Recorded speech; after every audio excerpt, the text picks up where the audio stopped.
So now I'm going to show you how to make dots. Dots are very important because we'll be having pointillism, but then let's go in stages. In pointillism, it's like the dots are going to be really very small. So before which, let's understand how to actually work on dots starting from a relatively bigger size. Okay, so now I have the nozzle fitted with a round nozzle. Okay, so just change star and then this just gone into relatively bigger size. The size on this one says 8, but you could just use the size even if it doesn't have any numbers.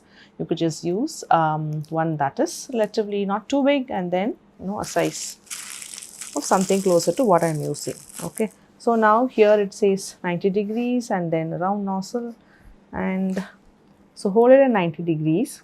Okay, squeeze out the frosting, and once you have enough of bulk, stop squeezing and just go around in a C motion. Just turn it around and then slide out the nozzle out of the dot that you make.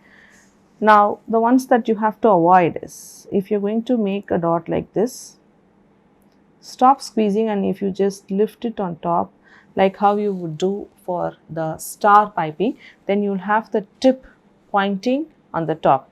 And for the dots, we are going to avoid that pointy tip on top, and that is the reason you just make the dot, have it to the size that you want, stop squeezing and then just slide it out so you do not have the pointy tip.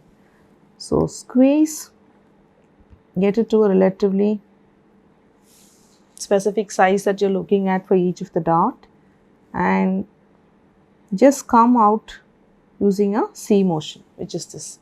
It's like I say it's C, but then obviously it's like it is taking a few turns going around, and that will avoid the pointy peak.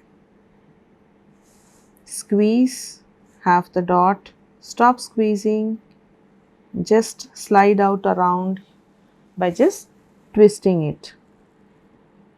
Dot, slide out.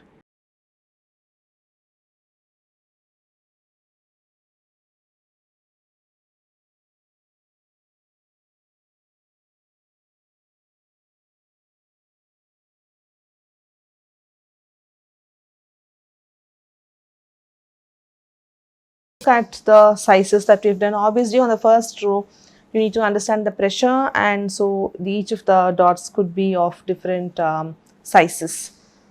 So the next row, just understand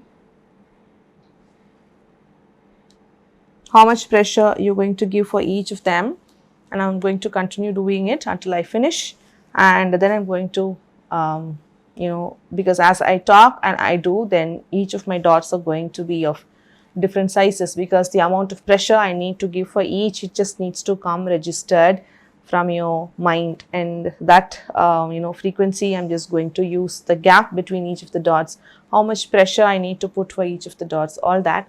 So I'm just going to go finish, and then we'll see if all the dots have come in the same size.